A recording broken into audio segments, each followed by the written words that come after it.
Hi, welcome back to Advice for F-Holes. This week we're going to be talking about tone quality.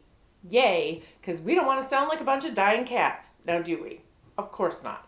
So there are three major things that we need to talk about when developing a really beautiful tone on that instrument. So we are going to make a delicious cocktail with 3 ingredients to help you remember all 3 points of perfect tone production. Welcome to Advice for F-Holes. I am so excited to talk to you about all things strings. We're going to talk to teachers, we're going to talk to performers, we're going to talk to learners of string instruments so that we can figure some of this shit out together. Because playing a string instrument is not always easy, and sometimes it's vaguely inappropriate. So what we're going to do is we're going to take a topic each week, we're going to pull it apart, and I'm going to say what I need to say, and then you're going to comment, and hopefully we'll figure some of this stuff out together.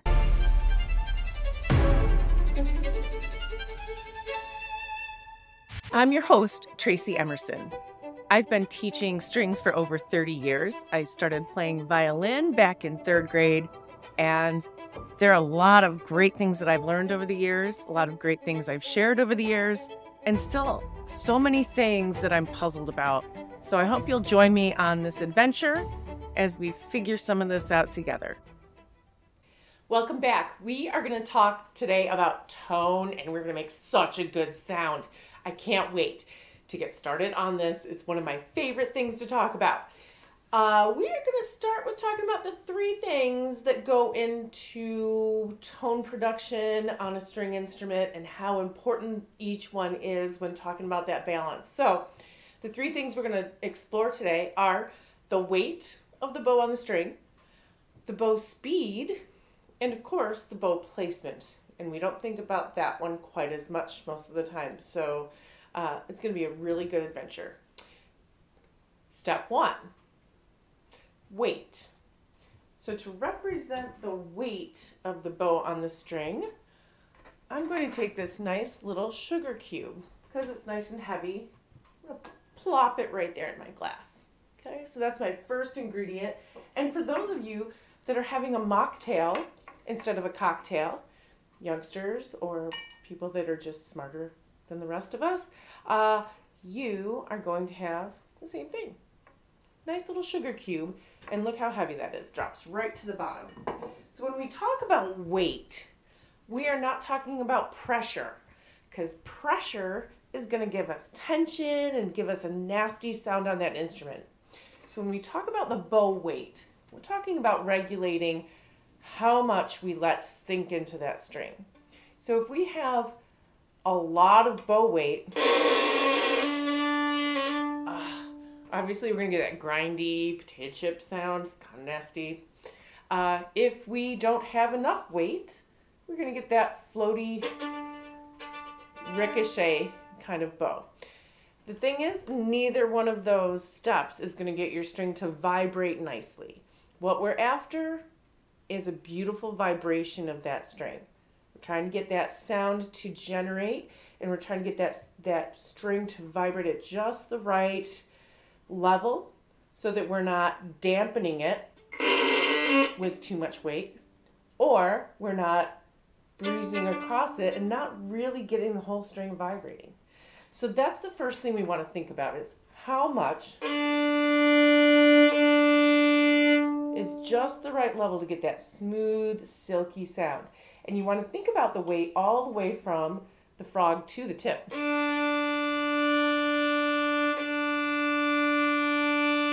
Nice and even. Okay, so for example, if I surge at the frog and then I drift at the tip, you're going to really hear that. So make sure that when you're playing, you listen for that tip of the bow. Make sure that it's still has the same amount of weight as where you started from. So again, leveling that weight of your arm.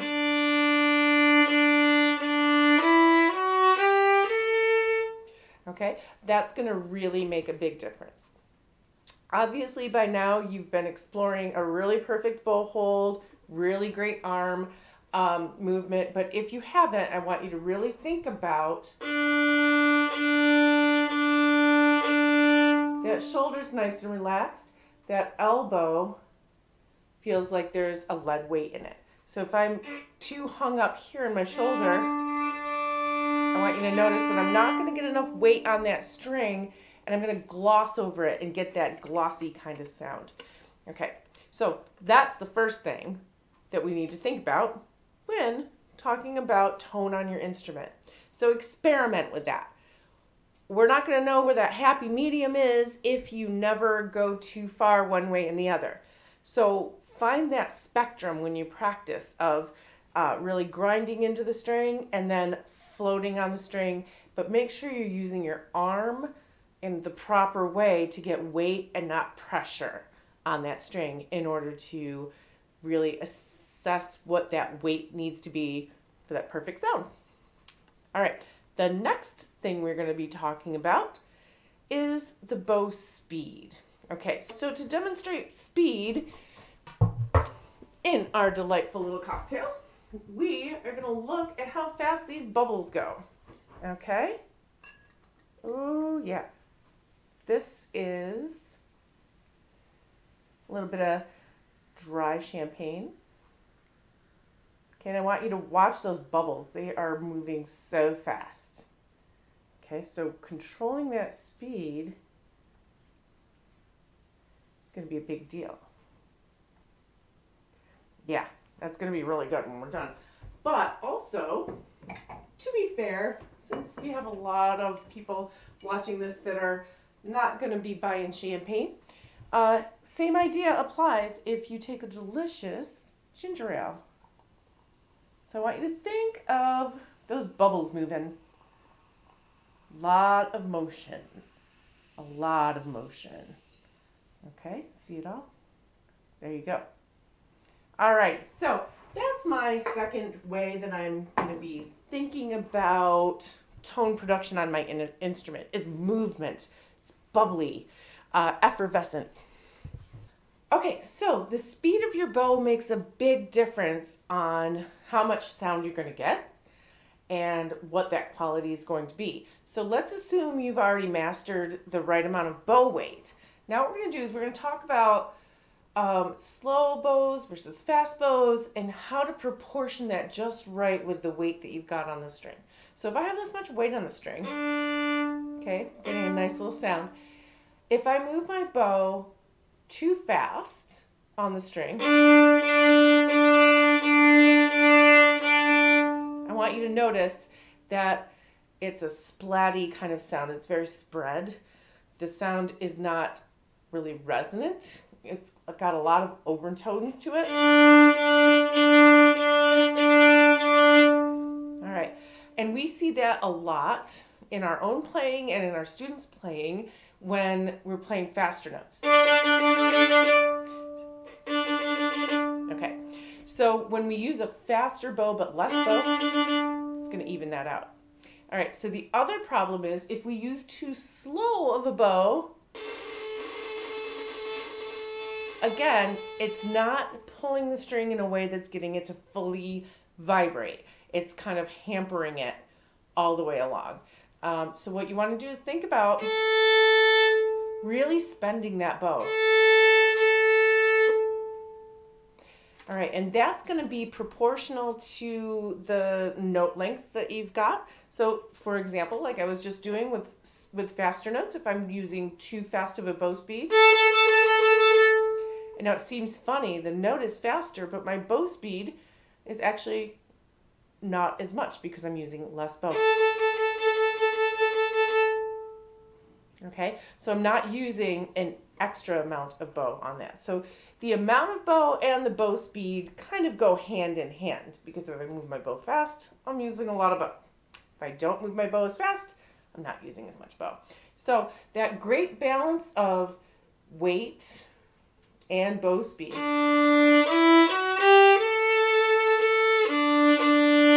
You notice that's going to have a nice balance to it. It gets that string vibrating all the way around. It's not just glossing over the top of it, but it's also not hampering the sound by pinching it off. All right, so we've got those first two things figured out.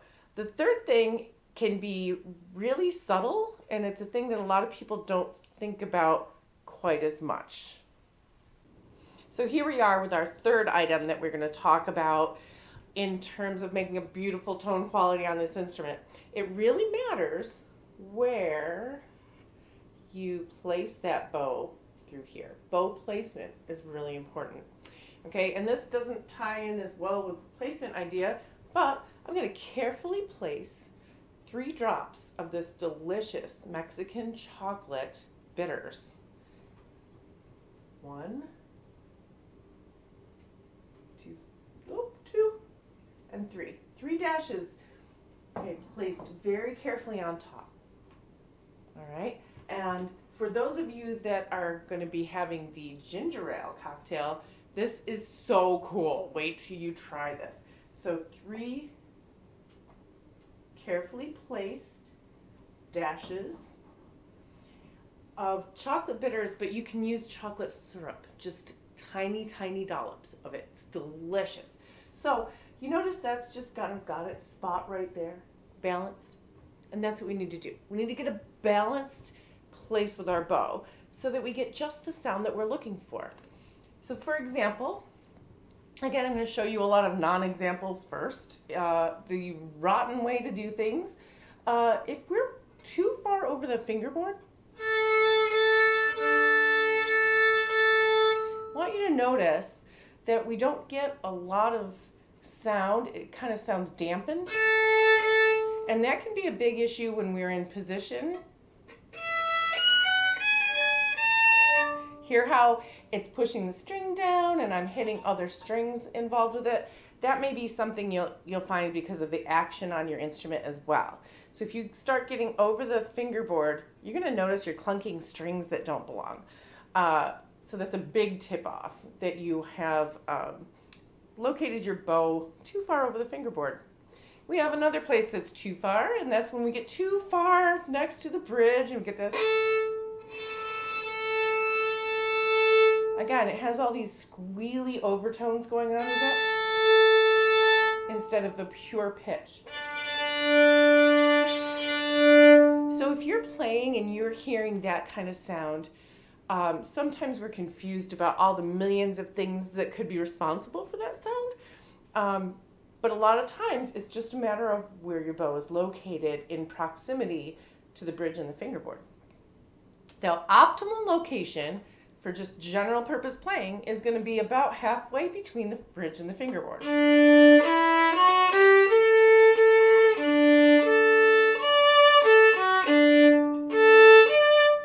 So you see how it's got a nice ringing sound to it? I think my A is going a little flat. Sorry about that. All right, so that's going to be kind of your standard where to go. You want to make sure you're balancing your weight with the right amount of speed and the right placement. Excellent. I'm glad that you're sounding smooth and rich and chocolatey and you're not sounding like a bunch of drowning cats. That's fantastic. So putting all those 3 things together is really, really delicious. Oh, that is good. Yeah.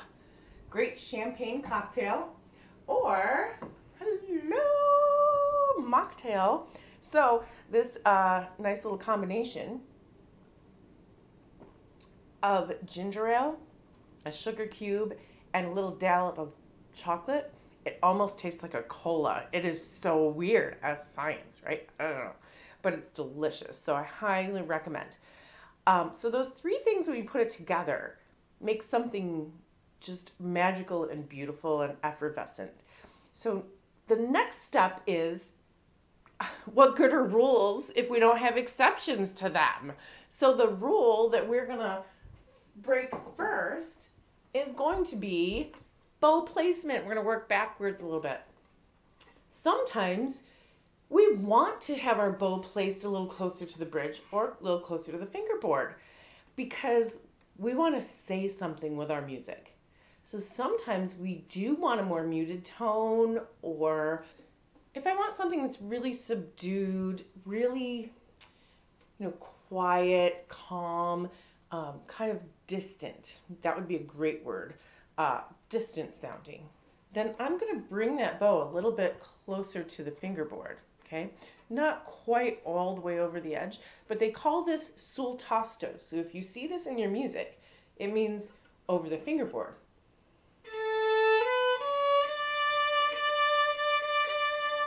So you notice it's just kind of, it has this like kind of soft, muted tone kind of quality to it. So it's not your vibrant color. It is muted, softer tones. So if I want to do something totally opposite, something that's going to create a lot of tension, for example, if I'm looking for something that's tense and dramatic, I might move my bow a little bit closer to the bridge. Okay, so you notice that had a lot of drive to it and had a lot of angst in that sound. So we can use those different colors that we mostly try to avoid to really build the palette of colors that we can play with on our instruments. So that example right there of playing close to the bridge has so much angst to it. Fingerboard is total opposite. It's just floating and beautiful.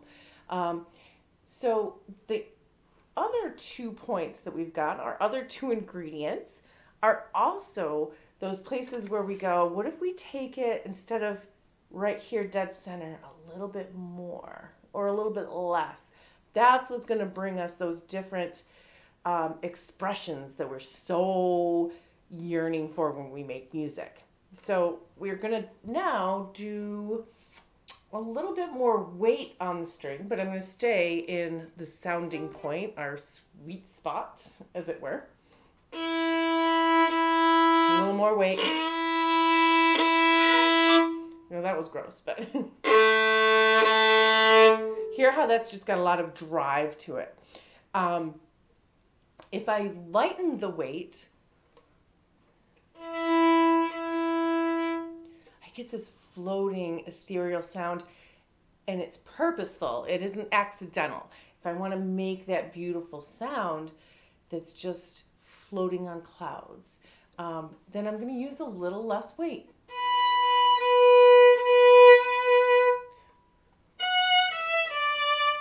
Just nice and gentle and serene. The third thing, of course, is our bow speed. We want to talk about that too. So again, if we want a lot of angst, I'm going to move my bow a little slower and just make it pull that string so if I'm going to use a slower bow speed, to me it adds this suspense, like where's it going to go? Oh my gosh, it's just edge of your seat. So combinations of all of this stuff is just amazing. So if I'm going to take that calm floating place, it's just dandelion fluff on a spring day floating in the sky. Okay, that's not going to go well if I'm doing that. So if I'm thinking dandelion fluff in the sky, I'm thinking over the fingerboard with a fairly light bow and a lot of bow speed. Okay, or if I'm thinking about a rainstorm instead of the dandelions, okay, so this is going to have a lot more position over toward the bridge and a lot more weight and a lot more speed. Okay, then some of the other things that are really important to think about with bow placement is we didn't talk about how that has to adjust based on where your hand is. So the tone quality, the ratio of where that bow needs to be in terms of where those fingers are located on the fingerboard is going to change. So if we're in first position, then that's going to be pretty much in that favorite old sweet spot halfway between the bridge and the fingerboard. Okay, but if I'm in third position, it doesn't get quite as much of a bold presence. So I kind of have to bring it a little bit tiny bit closer to the bridge. So you can hear that. And when we're in 5th position, okay, so we're going to do even closer to the bridge. And if I don't, listen to the sound if I kept it back in that normal sweet spot. Here it doesn't quite grab that. So when you are thinking about all of these things for tone production, it's not just a matter of having that perfect ratio of everything. It's also, where do I need to adjust it based on what notes I'm playing? Where do I want to make some colors that may be just slightly outside that, plain front and center spot? So if I want something that's going to be really emotive, I'm going to want to use a different kind of bow speed or weight or location. It's all going to come into play. And that is what making music on this beautiful instrument is all about. Experiment with all those great sounds. I have a really good example of a cello piece that many of you know, La Cinquantaine from Suzuki Book 3. All right? The beginning of it, to me, distant is exactly what I think. It's soft and it's elegant, but it's also just, it's not right in your face. So when playing that on cello, that's something that I really work on. So I'm going to grab my cello. I'm going to show you what I mean about that. So again, weight, speed, and placement. So now we're going to explore some of those tone colors on the cello. One of my favorite places to introduce some of those nuanced kind of adjustments to tone quality is with La Cinquantaine, which is in Book 3 of Suzuki Cello. I think it's Book 3. One of the things that I think about at the beginning is very distant and ethereal. It's not dark to me. So when I play that and I work on it with the kids, we start a little over the fingerboard, little sul tasto, okay? And we have a slower bow, and we have a lot of vibrato.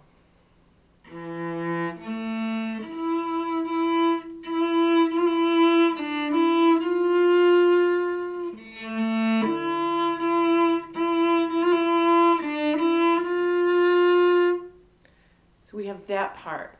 And then the exciting part happens when we have this crescendo up to the harmonic. So we have this note. So that's where we're going. So when we're at the harmonic, we have crescendoed into it. So it's going to be a bolder dynamic when we get there. And it's also really exciting, that shift up to the harmonic. But the problem is, if I stay sul tasto, I might not get that crescendo that I'm looking for. And I also want to open up the tone color. I want to have it a little less distant. So when I get there, my arrival is going to be closer to the bridge, and my bow speed is going to take off. And that's going to get this beautiful ringing harmonic, but it's also going to have this presence that wasn't there at the beginning of the piece. So,